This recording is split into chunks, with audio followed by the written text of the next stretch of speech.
नमो नमो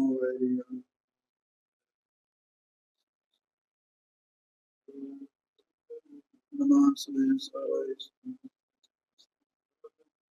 चित्सभावाय वंदित सर्वसिद्धे गोच्छामि परपरमति तो नाम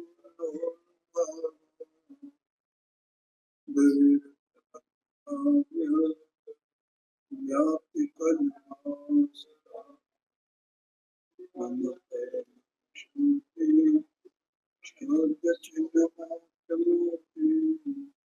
भगवतु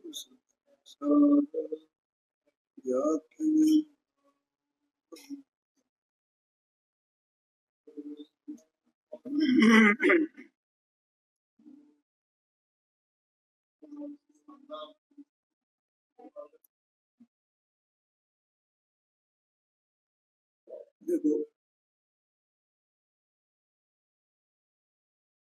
ये आत्मख्याति टीका का उसके आत्माद अधिकार है। इसका जो 276 नंबर का कलश कल अपन ने स्वाध्याय में दिया और आज इसका भावार्थ चले। इसमें जैसा कि ऊपर कहा गया है, इसमें इस कलश में है आचार देव में आत्मा को आशीर्वाद दिया है।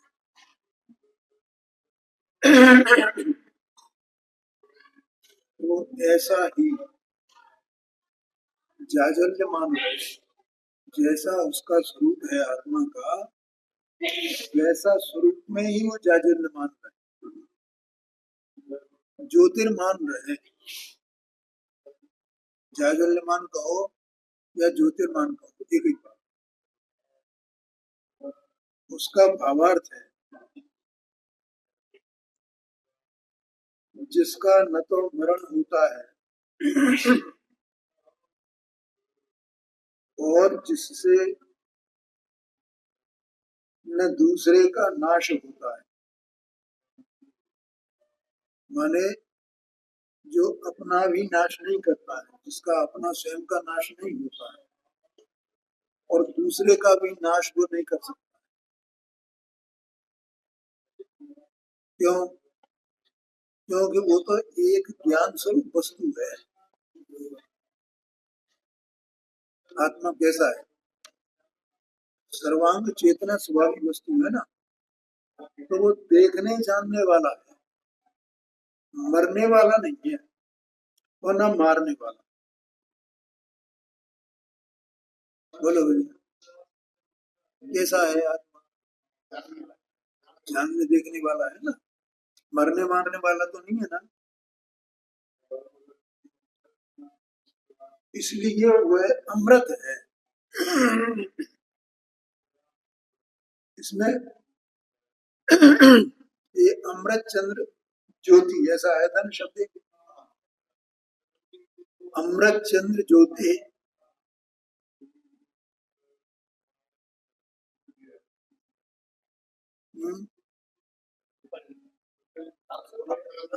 मूल कलश में तीसरी लाइन में उदितम अमृत चंद्र ज्योति ऐसा करके आया। ठीक है, तो वह अमृत है। इसमें जो अमृत शब्द का अर्थ क्या है कि अमृत का शब्द का अर्थ ये है कि जो न किसी को मारे न स्वयं मरे, वही तो अमृत हुआ ना। और जो अत्यंत स्वादिष्ट होता है। आत्मा का स्वभाव कैसा है? कसाय जो अशुभ भाव और शुभ भाव ये कसैले हैं और ये आत्मा के निष्ठ स्वभाव का घात करते हैं।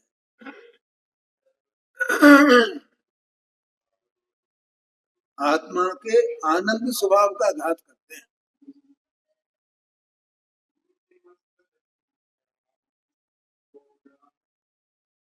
और आत्मा स्वयं अत्यंत स्वादिष्ट है, स्वादिष्ट स्वभाव वाला है।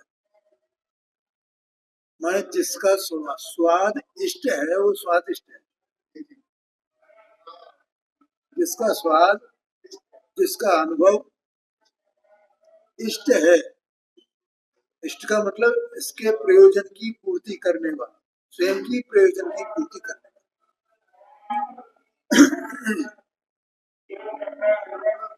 वो स्वादिष्ट है।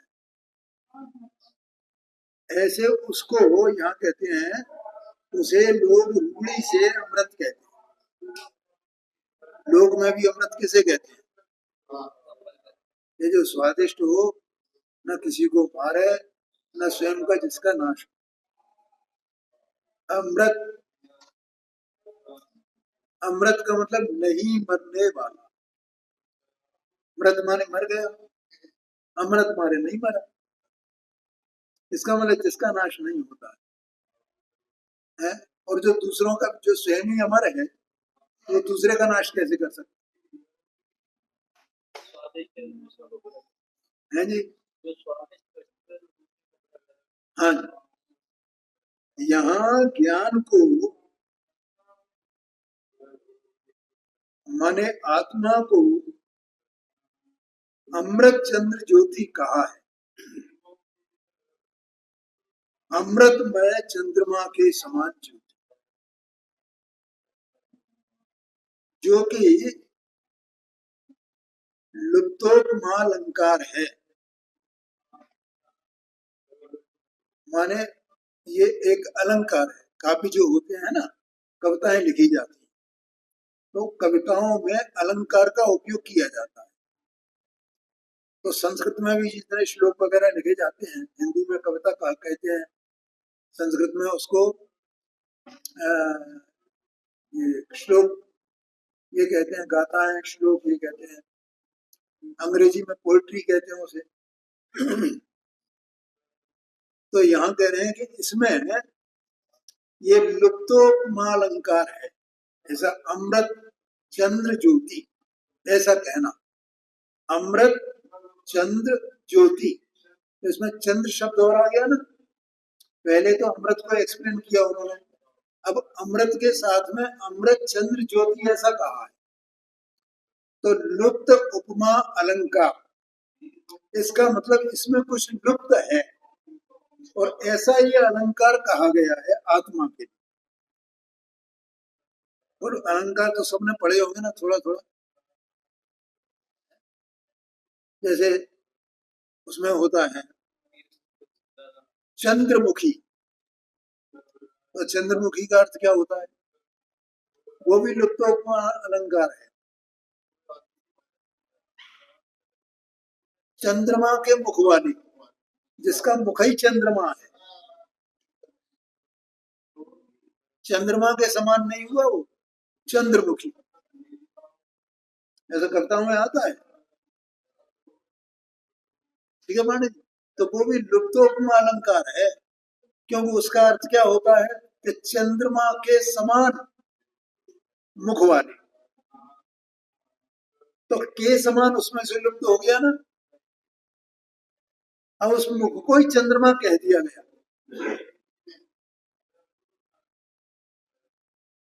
बोलो समझ में आ रहा है कि नहीं आ रहा भैया कपिल भाई? है? ये बातें अपने प्रयोजन की नहीं है, लेकिन फिर भी चूंकि आई है उसमें, तो ये अपने को समझ लेना चाहिए। कोई किसी तरह का प्रश्न करे, शंकाएं उठे, तो शंकाओं का यहाँ समाधान किया गया। कोई समझे अमृत चंद्र माने उनका नाम अमृत चंद्र था ना, इसलिए अमृत चंद्र लिख दिया है, ऐसा नहीं है। आत्मा को यहाँ अमृत चंद्र ज्योति कहा है, इसलिए ये आत्मा के लिए ये लुप्तोपमा अलंकार है। देखो उसका खुलासा करते हैं, क्योंकि अमृत चंद्रवत ज्योति का समास करने पर, वत, वत शब्द है ना इसमें, अमृत चंद्रवत, अमृत चंद्रवत माने अमृत चंद्र के समान, जैसे चंद्रमुखी माने चंद्रमा के समान। ज्योति का समास करने पर समास करने पर माने संक्षेप करने पर, समास पढ़े हुए अपन ने उसमें, तो समास का मतलब इधर संक्षेपीकरण करना उसमें से, और इधर उधर के शब्द उनको हटा देना। तो समास करने पर वत जो शब्द है उसका लोप होकर अमृत चंद्र ज्योति होता है। ठीक है, ये आप लोग पढ़ते तो समझ में नहीं आता, ऐसे क्यों होता है। आगे कहते देखो, यदि वत न रखकर अमृत चंद्र स्वरूप ज्योति अर्थ किया जाए तो भेद रूपक अलंकार होता है। ये भेद रूपक अलंकार माने भेद वाला अलंकार होता है, क्योंकि इसमें वत न रखकर अमृत चंद्र स्वरूप ज्योति, तो अमृत चंद्र स्वरूप आ गया ना इसमें, पद की जगह स्वरूप कर दें तो भेद अलंकार हो गया ना, भेद आ गया ना उसमें। अमृत चंद्र स्वरूप, ये स्वरूप शब्द लग गया। हाँ ये बात। और अमृत चंद्र रूप ज्योति ही आत्मा का नाम कहा जाए तो अभेद रूपक अलंकार होता है। माने ज्योति को इसी में मिला दिया जाए। आत्मा की जो ज्ञान ज्योति है, केवल ज्ञान ज्योति है, केवल ज्ञान शक्ति है, वो अमृत चंद्र रूप है, ऐसा जानते हैं। तो वो रूप में ज्योति मिला दी और अलग कर दिया जो ज्योति को, तो भेद, और अलग नहीं किया तो अभेद। ऐसा अलंकार में भेद अभेद, अनुभव में भेद अभेद की बात नहीं है। आत्मा को अमृत में चंद्रमा के समान कहने पर भी यहाँ कहे गए विशेषणों के द्वारा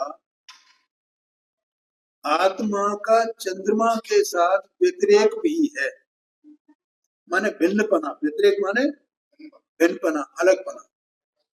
क्योंकि ध्वस्त मोह, इसमें ध्वस्त मोह ऐसा भी शब्द आया है, यह है दूसरी लाइन में अंत में जो श्लोक है ना संस्कृत का, दूसरे उसमें ध्वस्त मोह मोहम, ऐसा माने जिसका मोह ध्वस्त हो गया है। ध्वस्त मोह विशेषण अज्ञान अंधकार का दूर होना बतलाता है। ध्वस्त मोह विशेषण जो आत्मा को दिया गया वो किसको बताता है कि अज्ञान अंधकार का, अज्ञान अंधकार दूर हो गया है। विमल पूर्णम, ये विशेषण लांछन रहितता तथा पूर्णता बतलाता है। आत्मा में कोई विकार, लांछन माने विकार, तो विकार रहित है आप। विमल माने विकार रहित, मल माने विकार, और विमल माने विहीन, भी माने विहीन, मल विहीन, मल रहित। विमल, विमल ऐसा शब्द होता है ना, तो विमल का अर्थ क्या है, मल विहीन। तथा पूर्णता, पूर्णम शब्द आया है ना, तो विमल पूर्णम, तो पूर्णता बतलाता है, विकार से रहितपना और पूर्णता बतलाता है कि आत्मा अपने आप में परिपूर्ण वस्तु है। निःसपत्न स्वभाव, ये विशेषण राहु बिंब से तथा बादल आदि से आच्छादित न होना बतलाता है। हाँ जी, इससे कुछ याद आ रहा है? 18 नंबर का श्लोक है। हाँ हाँ हाँ, भैया उठाना जरा, किताब उठा देना जरा, जिनेन्द्र सिन्हा।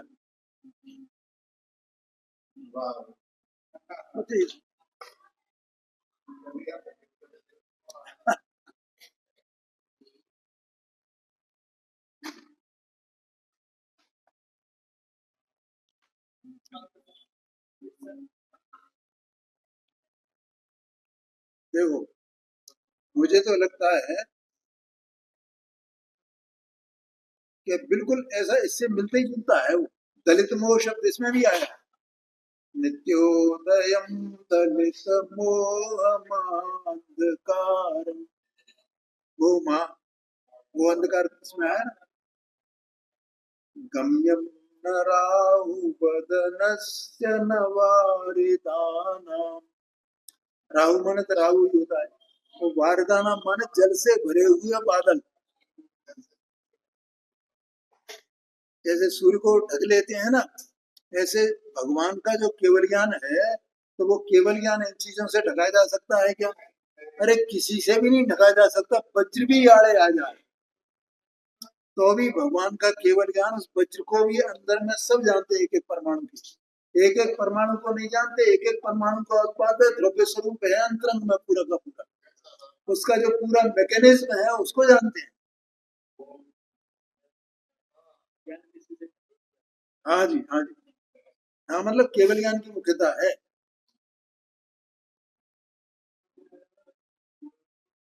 विभ्राजते तव मुखाब्ज मनल्पकान्ति, विद्योतय जगत पूर्व शशांक बिंबम। शशांक बिंब, शशांक कहते हैं चंद्रमा को। चंद्रमा के बिंब हो आप, अपूर्व शशांक बिंबम, अपूर्व हो और नित्य उदय रूप हो, ऐसा लिखा है। उद्योतमय, विद्योतय ऐसा आया, माने उद्योतमय हो, जाज्वल्यमान हो, ऐसा है। वास्तव में तो केवल यानी परमात्माओं की स्तुति करना माने आत्मा की स्तुति करना है, और आत्मा की स्तुति करना माने केवल ज्ञानियों की स्तुति करना है। आया क्या नहीं आया? ये इसकी महिमा है भक्तांबर की, लेकिन इस महिमा को कोई देखता ही नहीं है। अरे वो ठीक है, देख, हाँ, एवं वो तो वही है, कोई दूसरी चीज है ही नहीं। ये केवल ज्ञान ये तो कहकर ही हमने भेद डाल दिया, वो तो आत्मा ही है ना। हम उसे आत्मा क्यों नहीं देखते हैं? हम केवल ज्ञान ऐसा करके अपने में और केवल ज्ञानी में भेद करते हैं। अरे भाई तुम जो बे है सो मैं हूँ।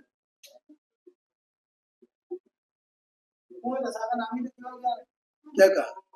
तो ये मुनिराजों ने ये इनकी स्तुति क्यों की है कि बे है सो मैं हूँ, वे तो आत्मा की स्तुति कर रहे हैं।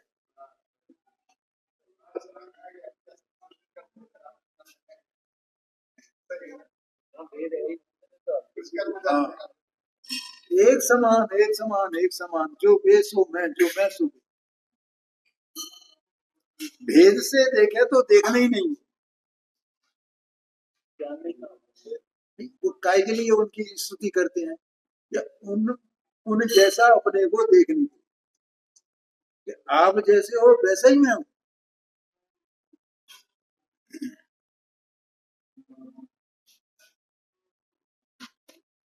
तो निसपत्न स्वभाव विशेषण राहु बिंब से तथा बादल आदि से आच्छादित न होना बतलाता है, और समन्ता ज्वलत सर्व क्षेत्र और सर्व काल में प्रकाशमान करना बतलाता है। और चंद्रमा ऐसा नहीं है, ये विद्युत जगत पूर्व शशांक बिंब, जो अंतिम लाइन है ना उसकी 18वें छंद की, उसका अर्थ है ये समानता ज्वलित का अंतिम लाइन। हाँ, अपूर्व चंद्रमा हो, और ये जो लौकिक चंद्रमा है लोक में, तो वो चंद्रमा जैसे आप नहीं हो, इसलिए अपूर्व कहा है, कि जो बादलों से और राहु से और किसी से उसको कोई ढक ही नहीं सकता है। इस श्लोक में टीकाकार आचार्य देव ने अपना अमृत चंद्र नाम भी बताया है। समास बदलकर अर्थ करने से अमृत चंद्र के और अमृत चंद्र ज्योति के अनेक अर्थ होते हैं, जो कि यथा संभव जानने चाहिए। अब इसमें अपन नहीं उलझेंगे। जो ज्यादा विद्वान होते हैं, व्याकरण का और उनका ज्ञान होता है उनको, तो भी उलझे तो उलझे, अपने का उससे क्या प्रयोजन। देखो अब यहाँ 277 नंबर का कलश है। अब श्रीमान अमृतचंद्राचार्य देव 2 श्लोक कहकर इस समय सार ग्रंथ की आत्मख्याति नामक टीका समाप्त करते हैं। आगे कहते हैं, अज्ञान दशा में आत्मा, क्या नवीन भाई क्या लिखा है? अज्ञान दशा में आत्मा, कौन सा आत्मा? जो आत्मा भगवान के समान है, इसका मतलब भगवान है।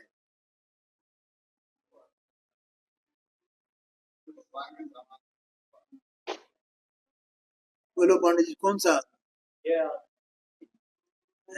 जो अभी वर्णन कर दिया ना, ऐसा आत्मा, ऐसा भगवान के समान आत्मा, क्योंकि उनके आत्मा के स्वरूप में और मेरे आत्मा के स्वरूप में कोई अंतर नहीं है। नहीं, 80 नंबर की गाथा है ना प्रभचंद साहब जी की, जो जानति अनंतम तब्बत गुणत पच्चयति सो जानति पाणम। जो अनंत परमात्मा को द्रव्यपने, गुणपने, पर्यायपने जानता है, वो अपने को जानता है।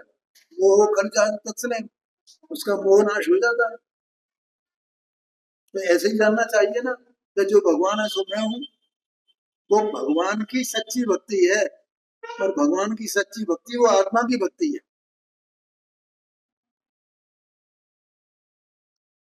बोलो समझ में आया कि नहीं आया? यहाँ कह रहे हैं कि अज्ञान दशा में ये भगवान समान आत्मा स्वरूप को भूलकर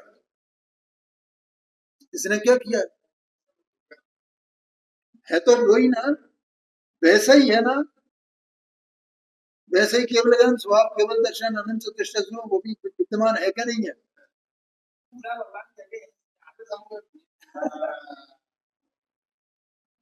है अपना स्वरूप भूलकर राग द्वेष में प्रवृत्त होता था। क्या कर रहा है? राग द्वेष, राग द्वेष, राग द्वेष, राग द्वेष।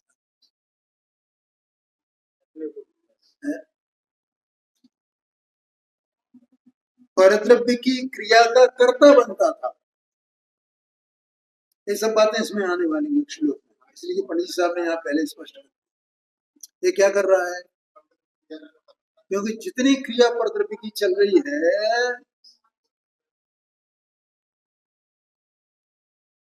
757 पर बिल्कुल नीचे है, 2 पैरा, अंतिम 2 पैरा।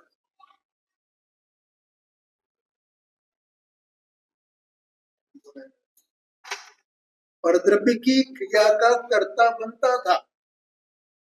इसका स्वरूप परद्रव्य की क्रिया करने का नहीं है, वरना कर्ता बनने का स्वरूप है इसका। कर्ता बनना, क्रिया तो करता नहीं, तो भी ये उस क्रिया का कर्ता बनता है। ये बनता है ना, क्रिया तो कर नहीं सकता। क्रिया का क्रिया को देख करके कर्ता बनता है, लेकिन कर्ता बनना इसका स्वरूप नहीं है, ये अज्ञान है।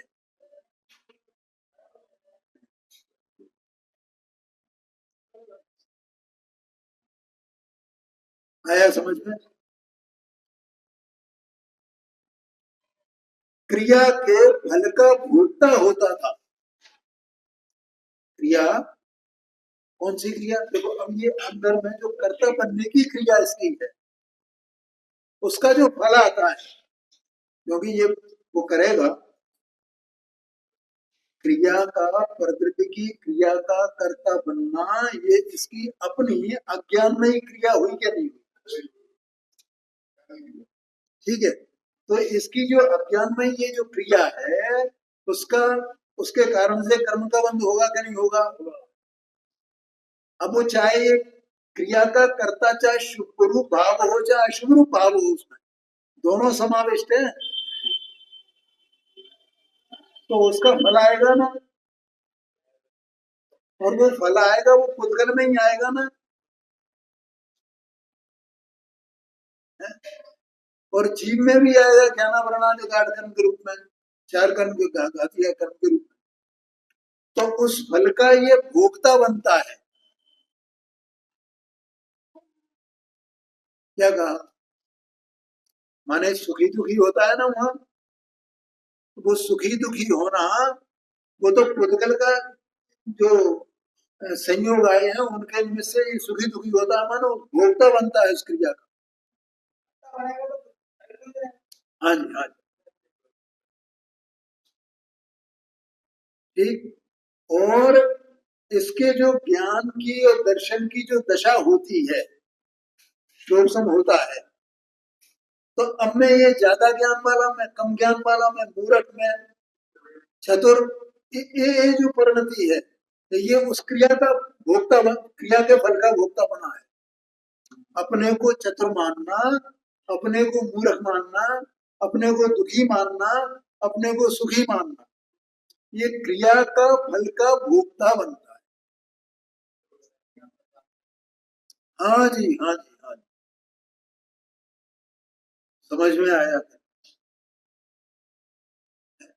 और फिर उस और ऐसे फल में ये निरंतर चार गति चौरासीला क्यों नहीं है? ये तो नाम कर्म का उदय चलता है ना, तो उसमें गति कर्म का नाम कर्म का ये उदय चलता है, उसमें ये सब संयोग मिलते हैं, और इसमें इसकी परिणति में ऐसा उसका फल चलता रहता है, उसका भुगता बना रहता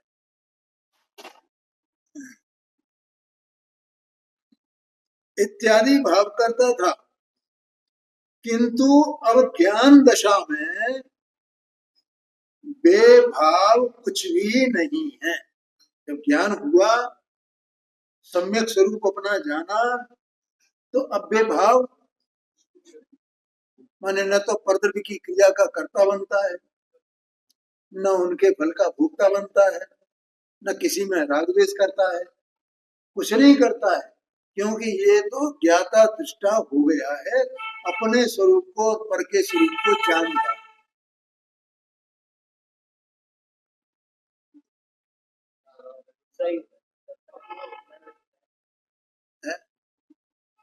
देखो, आत्मा को बिल्कुल, ये जो अपन चर्चा करते हैं ना, तो आत्मा को बिल्कुल ऐसे हथेली पे रखे हुए देखा, देखो उसको, ये एकदम भिन्न है कि नहीं है? देह मनमानी है, ज्ञानामरणाधिकार कर्म के संयोग हैं, सब है, तो भी आत्मा भिन्न सत्ता वाला है कि नहीं है? तो उसका अपना क्या चल रहा है इसमें अनाद से, ऐसी अज्ञान दशा है, ये उसकी है कि नहीं, उसी भगवान की है। और जब वो ये ज्ञान करे तो वो अज्ञान का भाव हो गया ना, जो अज्ञान था वो अज्ञान क्या में बदल गया, ज्ञान में बदल गया। ज्ञान तो रहा, ज्ञान ही अज्ञान हो रहा है ना, ज्ञान ही अज्ञान हो रहा है ना। और वो जब ज्ञान ज्ञान हो गया, तो अब ये सब नहीं रहा उसके, ऐसा कहते हैं। बेभाव कुछ भी नहीं है, ऐसा अनुभव किया जाता है, ऐसा अनुभव किया जाता है। और ऐसा अनुभव करने वाला ज्ञान स्वयं ही, कि मैंने पहले अभी तक क्या किया था, और अब मैं वास्तव में ये मेरा स्वरूप नहीं है, मेरा स्वरूप तो ये ज्ञाता दृष्टा है, ऐसा प्रकट हो जाता। हाँ जी, हाँ जी, हाँ जी, देखो, इस समय सारजी शास्त्री 415 गाथा है ना, वास्तव में तो देखा जाए कि ये अपन ने भी जो पढ़ा है ना, ये दो ही बातें उसमें है बस, पूरे में। जीव माने वो जीव जीव अधिकार से लेकर के सर्व शुद्ध ज्ञान, ये कर्ता बनता है, तो वो अज्ञान दशा है। और जब ज्ञान हुआ तो कर्तापना छूट गया, भोक्तापना छूट गया, सब में यही है ना। देखो जरा, बस बस बस बस, ये स्टोपेशक ग्रंथ है ना, उसका अंतिम श्लोक है, उसका अर्थ है ये, 51 नंबर का, उसमें 51 कलश, 91 नंबर का 51। बहुत अच्छी बात है। अच्छा अच्छा अच्छा अच्छा, बहुत बढ़िया, बहुत अच्छा, ठीक है, बहुत अच्छा। उस पर गुरुदेव सिंह की व्याख्यान भी है।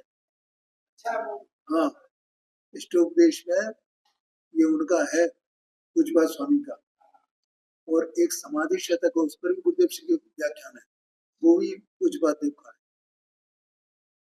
देखो अपन इसका वाचन करते हैं। 277 नंबर का कलश। यस्माद्वैतं भूतपुरा स्वपरयो भूतं यतोऽत्रान्तरम् रागते सपरे ग्रहे सति यतो जातं क्रियाकारिणी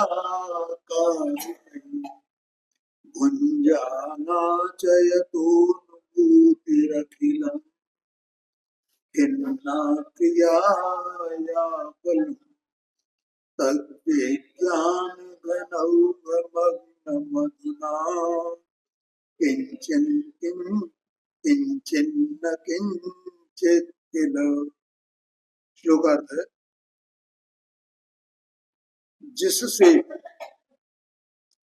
अर्थात पहले मैं इसको पूरा पढ़ देता हूँ, फिर एक एक शब्द का अपन उसका अर्थ करेंगे, शांति से समझना। इसलिए मैंने ये कहा था कि एक बार आप पढ़ लोगे तो ठीक है। जिससे अर्थात जिस पर संयोग रूप बंध पर्याय जनित अज्ञान से, ठीक है, अज्ञान से क्या हो रहा है, और वो अज्ञान कैसा है कि जो पर संयोग रूप बंध पर्याय है, ये क्या है, ये देह मन वाणी और ज्ञानावरणादिक 8 कर्म जो कार्मान शरीर है, और ये औदारिक शरीर रूप 9 कर्म, ये सब इसके साथ में ये है ना, इसका नाम बंध पर्याय है। एक बात। दूसरी बात, इस बंध पर्याय में क्या होता है कि बंध पर्याय के साथ में, इस बंध पर्याय में इसका एकत्व है। इसका देखो, ये तो जड़ है, ज्ञानावरण आदि 8 कर्म, और ये तो जानते नहीं है। अब जो जानने वाली वस्तु है वो इसमें एकत्व करती है, क्योंकि ये बंध पर्याय को ही अपना मान रही है अनाज से। तो ऐसा उसमें एकत्व करना, ये ज्ञान है क्या, ज्ञान? क्योंकि ये आत्मा इसका होता नहीं, और ये भी आत्मा का होता नहीं। होता है क्या? ये होते ही नहीं है। ये बिल्कुल स्वतंत्र हैं, दोनों के दोनों के अलग, अपने अपने में परिणमन करने।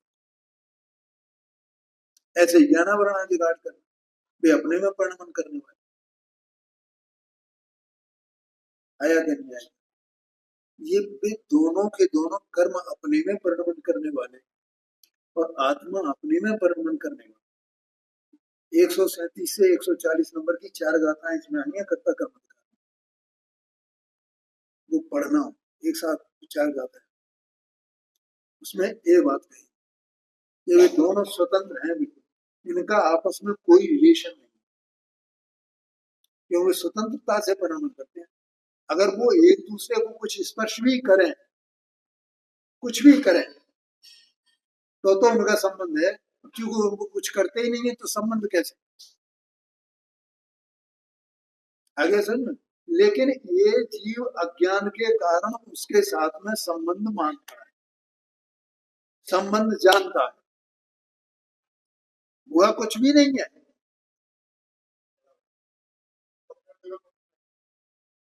ये अज्ञान रूप परिणमित हो रहा है, तो भी अपने नहीं है। क्रिया का कर्ता बनता है, लेकिन क्रिया नहीं करता है। हाँ, ये बात, क्रिया कर ही नहीं सकता है, छू ही नहीं सकता है। जो अरूपी है, चेतना स्वभावी है, तो वो इसको छुए कैसे? हाँ जी, हाँ जी। क्या कपिल भाई, समझ में आ रहा है कि नहीं? ये आत्मा इसको छू सकता है? छू ही नहीं सकता है। छूने के लिए स्पर्श गुण की आवश्यकता है।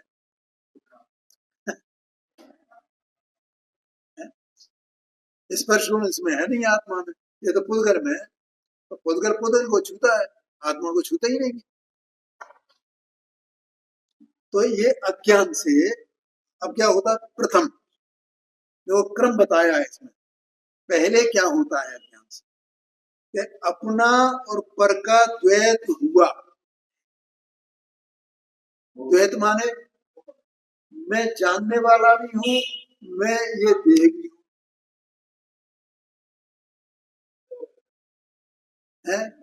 मैं क्रोध करने वाला भी हूं और मैं इसको ये देह देह मनवाणी भी हूं, बोलने वाला भी हूं, है। मैं शुभ भाव करने वाला भी हूं और मैं ये इधर की ये धर्म चढ़ाने वाला भी हूं, स्तुति बोलने वाला भी हूं। ये द्वैत हो गया कि नहीं हो गया? ये अज्ञान से प्रथम अपना और पर का द्वैत हुआ, अर्थात स्वपर के मिश्रितपना रूप भाव हुआ। एक बात समझ में आया कि नहीं आया? यहाँ दो वस्तुएं हैं और इसमें परिणमन इसका ही सब बता रहे हैं। द्वैत जो हुआ है, दोनों को अपने रूप में अनुभव करना, ये मिश्रितपना रूप भाव। बाहर से मिश्रितपना है और अंदर से वैसा अनुभव करता है। मिश्रितपना है इसलिए अनुभव करता है। अपना और पर का द्वैत हुआ, आगे कहते हैं द्वैत भाव होने से जिससे स्वरूप में अंतर पड़ गया। द्वैत भाव होने से क्या कि इसका जो आत्मा का स्वरूप है वो बंध स्वभावी नहीं है, वो तो अबंध स्वभावी है, निर्बंध है ना। आत्मा का स्वरूप कैसा है? अबंध स्वभावी है, लेकिन अबंध स्वभावी होने पर भी ये बंध का ये बंध का अनुभव करता है। तो द्वैत भाव होने से जिससे स्वरूप में अंतर पड़े, अर्थात बंध पर्याय ही निज रूप ज्ञात हुई। ख्याल में आया कि नहीं है? हाँ जी। पहले पहले क्या हुआ कि पहले द्वैत उत्पन्न हुआ, द्वैत हुआ और द्वैत से स्वरूप में अंतर पड़ा, क्योंकि अपने ज्ञान में क्या ज्ञात कर रहा है? ये बंध पर्याय में, ये बंध पर्याय रूप में ऐसा अनुभव कर रहा है, ठीक है। लेकिन अगर ये बंध पर्याय को छोड़ करके अपना जो त्रैकालिक स्वभाव है उसका अवलंबन ले, तो ये बंध रूप पर्याय या द्वैत रूप पर्याय इसका अनुभव करेगा कि अद्वैत हूं मैं, तो ऐसा अनुभव करेगा ना। द्वैत हुआ कहां से? अज्ञान से। अज्ञान निकल जाए तो द्वैत नहीं हो, फिर अद्वैत अनुभव में आए, है। न तो देह अपने रूप में अनुभव आएगी, देह तो रहेगी, और न रागादिक अपने रूप में अनुभव आएंगे, रागादिक तो रहेंगे। बोलो समझ में आया? क्यों भैया नवीन भाई, इसके भरोसे मत रहना। अच्छी बात है। हाँ, माने यहाँ उसको ग्रहण करेंगे तो वहां बात भी समझ में आए, बहुत अच्छी बात। स्वरूप में अंतर पड़ गया, अर्थात बंध पर्याय ही निज रूप ज्ञात हुई। स्वरूप में अंतर पड़ने पर जिससे राग द्वेष का ग्रहण हुआ। स्वरूप में अंतर पड़ा माने क्या? ये देह और ये दोनों को मिलाकर के अपने को मान रहा है नहीं, ज्ञान को, राग को, देहादिक को। जैसा पंडित साहब ने मोक्षमा प्रकाशक में लिखा है ना, कहाँ लिखा है? 80 पेज पर। जीव अजीव तत्व का अन्यथा श्रद्धा, उसको पढ़ के देखना बिल्कुल। ये देह रूप अनुभव क्या होता है, ठीक है। एक तो स्वयं आत्मा आप लोगों ने पढ़ा होगा, दूसरा अनंत पुद्गल परमाणु में शरीर, ठीक है, और अपने में रागादिक क्रोधादिक भाव, और शरीर में स्पर्शादिक की पर्याय, ऐसा है ना। और ये दोनों को मिला माने अपने ज्ञानादिक भी है और कसाय क्रोधादिक भाव भी है और शरीर के स्पर्शादिक भी है। तो इन सबको मिलाकर के क्या मानता है कि ये मैं हूं, ऐसा लिखा है वहां मिथ्यात्व के उसमें प्रकरण में। क्या विषय है, जीव अजीव तत्व का अयथार्थ श्रद्धांत झूठा श्रद्धा। तो अज्ञान से ये हुआ, स्वरूप में अंतर पड़ गया, अर्थात बंध पर्याय को अपना रूप मानने लगा। स्वरूप में अंतर पड़ने पर,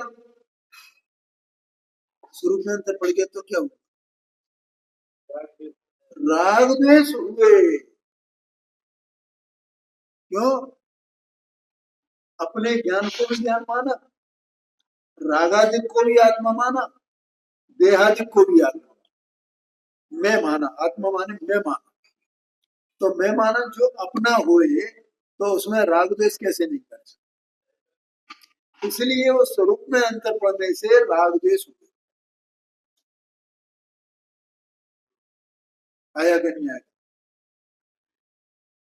राग द्वेष का ग्रहण हुआ, और राग द्वेष का ग्रहण होने पर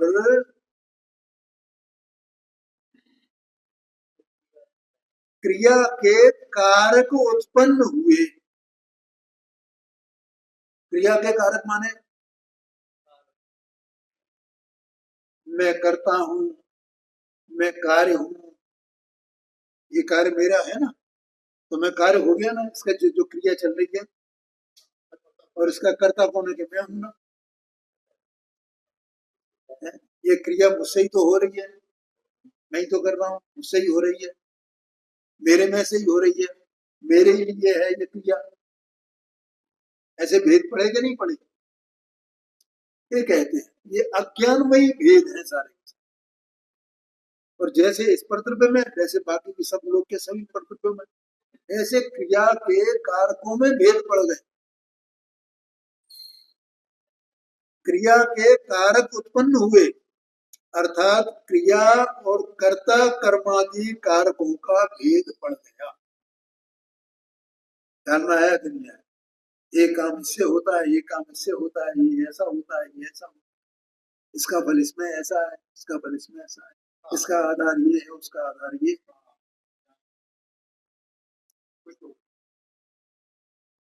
ध्यान में आया, ज्ञान में काय के भेद पड़ेंगे, ज्ञान में जैसे अज्ञान का अभाव हो और ये आत्मा ज्ञान स्वरूप पढ़ना में, तो ज्ञान में कारकों के भेद पड़ेंगे क्या, अभी अपन ने कारकों का वो पढ़ा था शक्ति, उसमें भेद नहीं पड़ेंगे, क्योंकि ये तो एक अभेद वस्तु है ना, इसमें आप ही कर्ता, आप ही कर्म, आप ही, तो ये अभेद वस्तु में ही है ना, और इनका विकल्प भी नहीं है ना वहां ज्ञान में। यहाँ सम्यक ज्ञान प्रकट हुआ तो वहां इनके भेद हैं क्या, भेद ही दिखाई देते हैं, तो वहां भेद नहीं है भैया। भेद तो ये बंद पर्याय में रागद्वेष का ग्रहण होने पर, बोलो समझ में आया, इसको इसको हटाओ, इसको लाओ, इसको ऐसा करो, इसको ऐसा करो, हाँ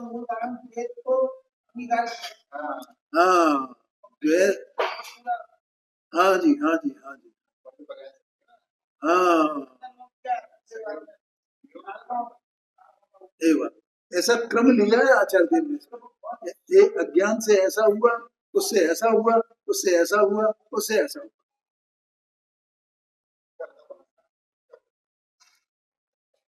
कर्ता कर्मादि कारकों का भेद पड़ गया। अब क्या हुआ कि कारक उत्पन्न होने पर जिससे अनुभूति क्रिया के समस्त फल को भोगती हुई खिन्न हो गई। क्या लिखा? कारक उत्पन्न होने पर जिससे, जिससे मानो उस अज्ञान से ही, अज्ञान को इसमें जिससे जिससे जहां आया है ना वहां सब जगह अज्ञान लगा ले।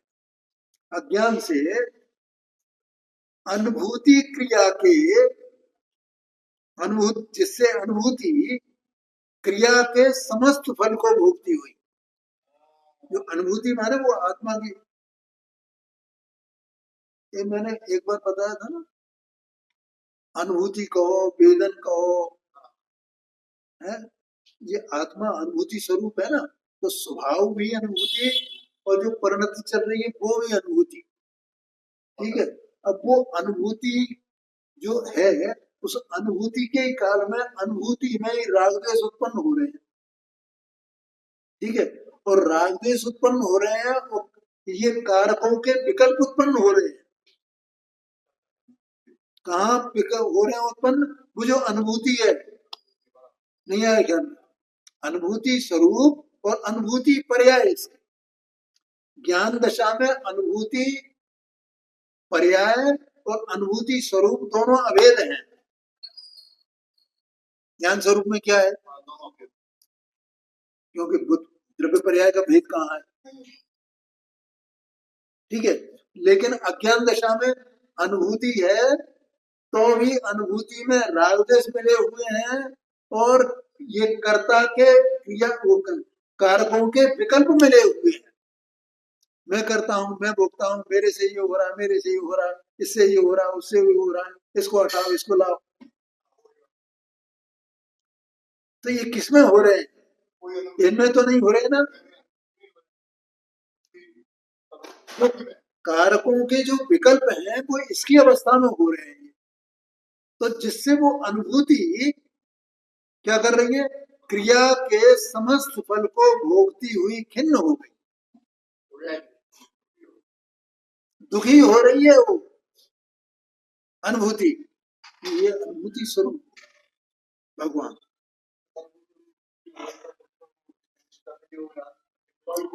हमको तो वो पहले सब आ गया ना, तो क्रम क्या है ये, इसके इसका फल क्या आ रहा है? दुख आ रहा है।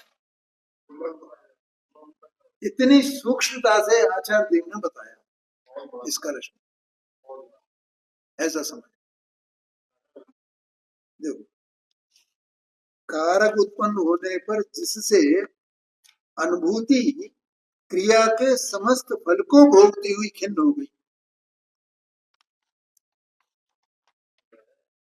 देखो, ये क्रिया के समस्त फल को भोगती हुई, तो अभी मैंने बताया ना अंदर में इसकी क्रिया चल रही है ना, ये सब राग द्वेष में अनुभूति में ये सब मिलावट जो कर रहा है, तो कौन कर रहा है? ये अनुभूति तो कर रही है स्वयं।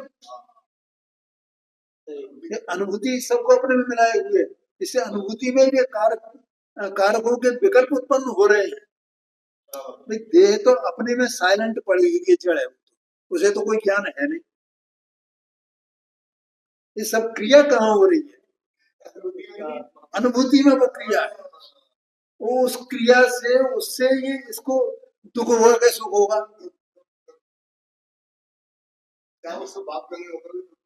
हाँ जी, हाँ जी, क्या है? हाँ हाँ, सब में, क्योंकि वो मिथ्या तो पड़ा हुआ ना, अज्ञान पड़ा हुआ ना, उन सबको अपने में मिला रहा है ना ये, उससे खिन्नता होती नहीं। वो उसमें मंगत राय जी के बारे में भावना है ना, तो मैं इसको एक दो शब्द पूरा करता हूँ। उसमें ना, जल नहीं पावे प्राण गवावे भटक भटक।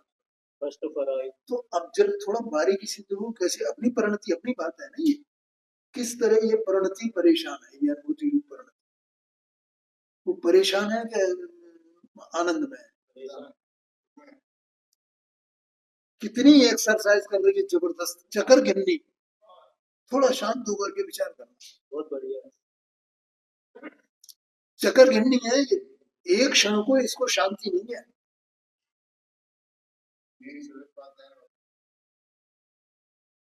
एक क्षण को शांति नहीं है, ये कहा खिन्न होती है।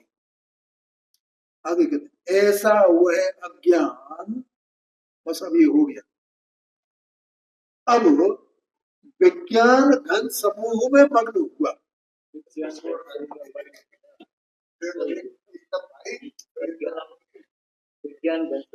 ये आत्मा जाज्वल्य मान रहे हैं, ये आशीर्वाद दिया, तो अब ये हुआ, पहले ऐसा होता था, अब उसमें मग्न हो गया, अर्थात ज्ञान रूप में परिणमित हुआ। इसलिए अब यह सब वास्तव में कुछ भी नहीं है। आगे की चर्चा कल करें।